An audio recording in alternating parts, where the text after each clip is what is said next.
Good morning, welcome back to channel. എല്ലാവരും സുഖമായിട്ടിരിക്കുന്നു എന്ന് കരുതുന്നു. നമ്മൾ സുഖമായിട്ടിരിക്കുന്നു. ഇന്നത്തെ വീഡിയോ ഒരു സൺഡേ വ്ലോഗാണ്. വീഡിയോ മുഴുവനായിട്ട് കാണുക. വീഡിയോ കണ്ട് ഇഷ്ടമല്ലേ ലൈക്ക് ചെയ്യുക. പുതിയ വ്യൂവേഴ്സ് ആണെങ്കിൽ ചാനൽ സബ്സ്ക്രൈബ് ചെയ്ത് സപ്പോർട്ടാക്കണം കേട്ടോ. അപ്പോൾ രാവിലെ നമ്മൾ പള്ളിയിൽ പോവാണ്. ഞായറാഴ്ച ഇവരെ രണ്ടിനെ ഉണർത്തി പള്ളിയിലോട്ട് കൊണ്ടുപോകുക എന്നുള്ളത് ഭയങ്കര ടാസ്ക്കാണ്. ഉണർന്നു കഴിഞ്ഞാൽ കുഴപ്പമില്ല കേട്ടോ, പക്ഷേ കട്ടിൽ നിന്നിക്കുന്ന കാര്യം മഹാ ചടങ്ങാണ്. അപ്പോൾ ഇതാട്ടോ നമ്മുടെ പള്ളിയുടെ കുരിശടി. അപ്പം നമ്മുടെ വീടിൻ്റെ അവിടെ നിന്ന് ഒരു 1.5 കിലോമീറ്റർ ഏകദേശം കാണുമായിരിക്കും കേട്ടോ. അത്രയാണെന്നൊന്നും എനിക്കറിയത്തില്ല. അങ്ങനെ നമ്മൾ പള്ളിയിലൊക്കെ എത്തി. സത്യം പറഞ്ഞാൽ ഞാൻ എഡിറ്റ് ചെയ്യാൻ തുടങ്ങിയപ്പോഴത്തേനും മഴ എവിടെ നിന്നാണെന്നറിയത്തില്ല, ഇതുവരെ ഇല്ലാത്ത മഴ വന്നിട്ടുണ്ട്. ഭയങ്കര മഴയാണ്, നല്ല സൗണ്ട് ഡിസ്റ്റർബൻസ് ഉണ്ട്. പക്ഷേ മഴയുടെ പേരും പറഞ്ഞ് ഞാൻ മാറ്റി വെച്ച് കഴിഞ്ഞാൽ എനിക്ക് എൻ്റെ എഡിറ്റിങ് നടക്കത്തില്ല. പിന്നിട്ട് സമയം കിട്ടത്തുമില്ല. സമയം കിട്ടുമ്പം എഡിറ്റ് ചെയ്യാൻ തോന്നത്തുമില്ല. അപ്പോൾ എന്തായാലും വീഡിയോയ്ക്ക് ഇച്ചിരി വോയിസ് ഡിസ്റ്റർബൻസ് ഒക്കെ ഉണ്ടാവും, ഒന്ന് ക്ഷമിച്ചേക്കുക. അങ്ങനെ പള്ളിയിൽ ഇസുവിനെ കുറച്ച് നേരം സൺഡേ സ്കൂളിനൊക്കെ ഇരുത്തിയിട്ട് നമ്മൾ ഇറങ്ങി. കുറച്ച് നേരമൊക്കെ ഇരുന്നോളും, പിള്ളേരൊക്കെ ഉണ്ടായതുകൊണ്ട് വലിയ വഴക്കൊന്നുമില്ല. പക്ഷേ പള്ളി ചെന്ന് കഴിഞ്ഞാൽ ഭയങ്കര കുരുത്തക്കേട്. അവളിങ്ങനെ ഓടിച്ചാടി അങ്ങ് നടന്നോളും, കൂവി ബഹളം വെച്ചുകൊണ്ട്. അങ്ങനെ അതൊക്കെ കഴിഞ്ഞിട്ട് നമ്മൾ പാല് മേടിക്കാനുണ്ടായിരുന്നു. അങ്ങനെ കടയിൽ കയറി പാലൊക്കെ വാങ്ങിച്ച്. ഇന്നാണെങ്കിൽ പപ്പയും മമ്മിയൊന്നും പള്ളിയിൽ വന്നിട്ടില്ലായിരുന്നു. പോകണം എന്ന് പറഞ്ഞ് ഇരുന്നതാണ്. പക്ഷേ രാവിലെ എണീറ്റപ്പോഴത്തേന് ഷുഗറൊക്കെ കുറഞ്ഞ് അങ്ങനെ കുറച്ച് വയ്യായ്മയൊക്കെ ഉണ്ടായതുകൊണ്ട് പള്ളിയിൽ അങ്ങ് വരാൻ വേണ്ടിയിട്ട് മടിച്ചു. അങ്ങനെ ഇസു വന്നു കിടന്ന് അമ്മച്ചി തുറക്കെന്ന് പറഞ്ഞ് വിളിക്കുക കേട്ടോ. നമ്മൾ പള്ളിയിൽ പോകുന്ന ദിവസങ്ങളിലാണെങ്കിൽ പള്ളിയിൽ പോയിട്ട് വന്നാട്ടോ ചായ കുടിക്കുന്നത്. അങ്ങനെ നമ്മൾ വന്നപ്പോഴത്തേനും മമ്മി ചായയൊക്കെ ഇട്ടു. പിന്നെ ബ്രേക്ക്ഫാസ്റ്റിന് ചപ്പാത്തി ആയിരുന്നു. ചപ്പാത്തിയും ബീഫ് കറിയൊക്കെ മമ്മി ഉണ്ടാക്കി വെച്ചിട്ടുണ്ടായിരുന്നു. അങ്ങനെ നമ്മൾ കാപ്പി കൂടിയൊക്കെ കഴിഞ്ഞു.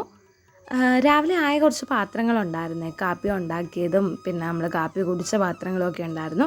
അങ്ങനെ ഞാനതൊക്കെ കഴുകി വെക്കുകയാണ്. എന്നിട്ട് അടുക്കളയൊക്കെ ഒന്ന് ഒതുക്കാനും പറക്കാനും ഒക്കെ ഉണ്ടായിരുന്നു. അങ്ങനെ കുറച്ച് സമയം എടുത്താട്ടോ അതെല്ലാം ചെയ്തത്. എനിക്കാണെന്നുണ്ടെങ്കിൽ ജോലിക്ക് പോകേണ്ട ദിവസം നമ്മൾ രാവിലെ മമ്മി ഞാനും കൂടി എണ്ണീറ്റ് അടുക്കളയിലെ പരിപാടികളൊക്കെ ഒരു ഏകദേശം ഒരു 8:30-9 മണിയാകുമ്പോഴത്തേനും ഒതുക്കും കേട്ടോ. പിന്നെ അടുക്കളയിൽ കാര്യമായിട്ട് കാര്യങ്ങളൊന്നും കാണത്തില്ല. മമ്മിക്ക് ഇസുവിൻ്റെ കൂടെ നടക്കുന്നതാണ് ഏറ്റവും വലിയ പണി. അതെന്ന് വെച്ചാൽ അടുക്കളപ്പണിയേക്കാൾ കഷ്ടമാണ്. കാരണം കുരുത്തക്കേട് എക്സ്ട്രീം. അവിടെ കൂടെ എപ്പോഴും ആൾ വേണം. മമ്മിക്ക് നല്ല ടാസ്ക്കാണ് ഇസുവിനെ നോക്കുന്ന കാര്യം. പിന്നെ നമ്മൾ ഞായറാഴ്ച പള്ളിയിൽ പോകുന്ന ദിവസം ഒന്നുകിൽ രാവിലെ എഴുന്നേറ്റിട്ട് ബ്രേക്ക്ഫാസ്റ്റൊക്കെ ഉണ്ടാക്കി വെച്ചിട്ട് പോവും. അല്ലെന്നുണ്ടെങ്കിൽ പള്ളിയിൽ പോയിട്ട് വന്ന് എല്ലാം കൂടെ ഭയങ്കര ചടപടാന്ന് ചെയ്യുമായിരിക്കും ചെയ്യുന്നത്. ഇന്ന് മമ്മി ഇവിടെ ഇരുന്നത് കൊണ്ട് മമ്മി രാവിലെ എല്ലാം ഉണ്ടാക്കിയൊക്കെ വെച്ചിട്ടുണ്ടായിരുന്നു. അങ്ങനെ പിന്നെ പാത്രമൊക്കെ കഴുകിയിട്ട് വന്നിട്ട് ഉച്ചക്കലത്തേന് ക്യാബേജ് തോരൻ ഉണ്ടാക്കാമെന്ന് കരുതിയിട്ട് ഞാൻ ക്യാബേജും ക്യാരറ്റും കൂടെ അരിയുക. ഈ സമയത്ത് മമ്മി അവിടെ ചീനി പൊളിച്ചരിയുന്നുണ്ട്, ചീനി വേവിക്കാൻ വേണ്ടിയിട്ട്. എനിക്ക് വെക്കാൻ വേണ്ടിയിട്ട് ഒട്ടും കോൺഫിഡൻസ് ഇല്ലാത്ത 2 സാധനം, ഒന്ന് ചക്ക വേവിക്കാനും ഒന്ന് ചീനി വേവിക്കാനും. ഞാൻ എങ്ങനെയൊക്കെ ചെയ്തെന്ന് പറഞ്ഞാലും അത് വെള്ളം കൂടിപ്പോവും. വേവിക്കുന്ന പരുവാണെന്നുണ്ടെങ്കിലും ആയി വരുമ്പോഴത്തേന് കറിയൊക്കെ ആയിപ്പോവും കേട്ടോ. അതുകൊണ്ട് എനിക്കത് വേവിക്കാനും വേണ്ടിയിട്ട് വലിയ ഇതൊന്നുമില്ല. ടേസ്റ്റ് വൈസ് ഓക്കെ ആയിരിക്കും, പക്ഷേ കൺസിസ്റ്റൻസി അങ്ങോട്ട് ഓക്കെ ആവത്തില്ല. അപ്പോൾ ഞാൻ തോരൻ വെക്കാൻ വേണ്ടിയിട്ട് പോയപ്പോഴത്തേന് ഇസു ഒരു കസേരയുണ്ട്, അത് നീക്കിയെടുത്ത് വന്ന് ഇവിടെ കയറിയിരിക്കുക. അവൾക്കൊന്ന് നമ്മൾ ഇളക്കാൻ വേണ്ടിയിട്ട് കൊടുക്കണം. അപ്പോൾ അവളുടെ വിചാരം അവളാണ് ഇത് ഉണ്ടാക്കിയെന്നാണ് കേട്ടോ. ഒന്ന് കൊടുത്തില്ലെന്നുണ്ടെങ്കിൽ പിന്നെ നമ്മൾ കൊടുക്കുന്നിടം വരെ വാശിയാണ്. അപ്പോൾ ആദ്യമേ നമ്മൾ നോക്കിക്കൊണ്ട് ആ തവിയും കൊണ്ടൊന്ന് ഇളക്കാൻ വേണ്ടി കൊടുത്തു കഴിഞ്ഞാൽ പുള്ളിക്കാരി ഭയങ്കര ഹാപ്പിയാണ് കേട്ടോ. അങ്ങനെ ഒന്ന് ഇളക്കാനൊക്കെ കൊടുത്തിട്ട് അവൾ പോയിട്ടുണ്ട്. പിന്നെ ഞാൻ ഇന്നൊരു സ്പെഷ്യലായിട്ടൊരു മോര് കാച്ചിട്ടുണ്ട്, ഭയങ്കര ടേസ്റ്റായിരുന്നു. പക്ഷേ ഇതിൻ്റെ റെസിപ്പി ഞാൻ ഷൂട്ട് ചെയ്തിട്ടില്ല. കാരണം ഫസ്റ്റ് ടൈം ഞാൻ ഉണ്ടാക്കി നോക്കിയിട്ട് പിന്നെ ഷെയർ ആക്കാമെന്ന് കരുതി. കാരണം ചിലപ്പോൾ ഇത് ഫ്ലോപ്പായി കഴിഞ്ഞാൽ അറിയത്തില്ലല്ലോ. ഇതെനിക്ക് ഒരാൾ പറഞ്ഞു തന്നൊരു സീക്രട്ട് റെസിപ്പി ആയിരുന്നു.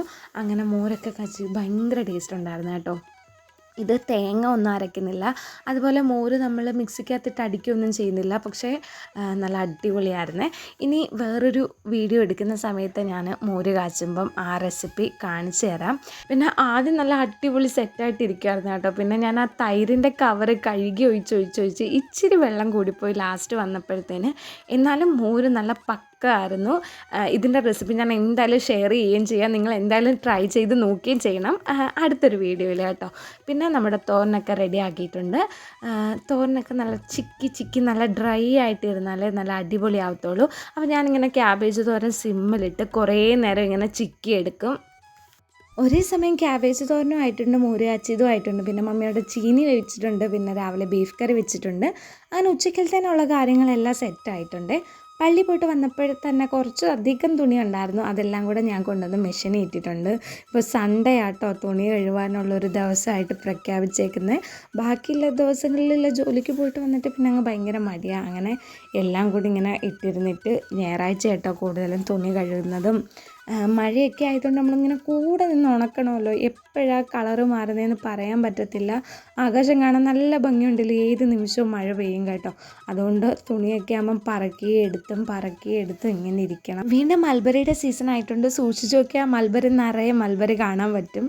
ഇവിടെ ഇസൂന് മാത്രമേ ഉള്ളൂ കേട്ടോ ഇതിനോട് ഇച്ചിരിയിലും താല്പര്യമുള്ളത്. അപ്പോൾ അവൾക്ക് കൂടിപ്പോയി ഒരു 5-6 വേണം. അപ്പോൾ എല്ലാം ചുമന്ന് പഴുത്ത് താഴെ വീണ് നശിച്ച് പോവാണ് ചെയ്യുന്നത്, തിന്നാൻ ആളില്ലാത്തത് കൊണ്ട്. ഇങ്ങനെ നമുക്കിതിങ്ങനെ വേസ്റ്റായിട്ട് പോകുമ്പോഴത്തേന് സങ്കടം വരികയും ചെയ്യും. അങ്ങനെ തുണിയൊക്കെ നൂത്തിട്ടിട്ട് വന്ന് ഫുഡൊക്കെ കഴിച്ചു. എന്നിട്ട് നമ്മൾ നല്ലൊരു ഉറക്കമൊക്കെ കഴിഞ്ഞ് വൈകിട്ട് ചെമ്മണ്ണൂർ വരെ പോയി.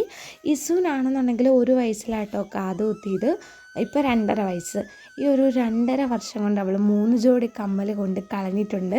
ഈ 3 ജോഡി കമ്മൽ ഒരെണ്ണത്തിൻ്റെ സ്റ്റഡ് കിട്ടി, ബാക്കി 2 ആണി കിട്ടി, സ്റ്റഡ് കൊണ്ട് കളഞ്ഞ്. അങ്ങനെ 3 പീസ് ഉണ്ടായിരുന്നു. അങ്ങനെ അതെല്ലാം കൂടെ കൊടുത്തിട്ട് അവൾക്ക് വേറൊരു കമ്മൽ വാങ്ങി. ഏറ്റവും വലിയ ട്വിസ്റ്റ് എന്താണെന്ന് വെച്ചാൽ ഈ വാങ്ങിയ കമ്മലും അവൾ കൊണ്ട് കമ്മൽ പോയപ്പോൾ തന്നെ നമ്മളത് ശ്രദ്ധിച്ച് അങ്ങനെ അപ്പോൾ തന്നെ ഒന്ന് തൂത്തു വാരിയപ്പോഴത്തേന് കമ്മൽ നമ്മുടെ കയ്യിൽ കിട്ടിയിട്ടുണ്ടായിരുന്നു. തട്ടാനെ കൊണ്ട് നന്നായിട്ടൊന്ന് ടൈറ്റ് ചെയ്യിപ്പിക്കുകയും ചെയ്തായിരുന്നു. പുള്ളി തന്നെ ഐസുവിന് കമ്മൽ ഇട്ട് കൊടുക്കുകയും ചെയ്തത്. പക്ഷേ എങ്ങനെ അത് പോയെന്ന് എനിക്കറിയത്തില്ല. അന്ന് രാവിലെ കൂടി ഞാൻ നന്നായിട്ട് ടൈറ്റ് ആക്കിയതാണ്. ഇനി ഇവൾ തന്നെ ഊരുന്നതാണോന്നും അറിയത്തില്ല. അവളെ പക്ഷെ നമുക്കങ്ങനെ കാതെ പിടിക്കുന്നതൊന്നും കാണാനും പറ്റത്തില്ല കേട്ടോ. അങ്ങനെ ആ ഒരു കമ്മലിൻ്റെ കാര്യത്തിലും ഏകദേശം തീരുമാനമായേനെ. അപ്പോൾ തന്നെ നോക്കിയതുകൊണ്ട് കിട്ടി. ഇസുവിന് കമ്മൽ വാഴത്തേയില്ല കേട്ടോ. അപ്പം ഇങ്ങനെയുള്ള കൊച്ചു കൊച്ചു വിശേഷങ്ങളൊക്കെ ആയിരുന്നു ഇന്നത്തെ വ്ളോഗിൽ. അപ്പോൾ വീഡിയോ ഇഷ്ടമല്ല ലൈക്ക് ചെയ്യുക. പുതിയൊരു വീഡിയോ ആയിട്ട് നമുക്ക് വീണ്ടും കാണാം. താങ്ക്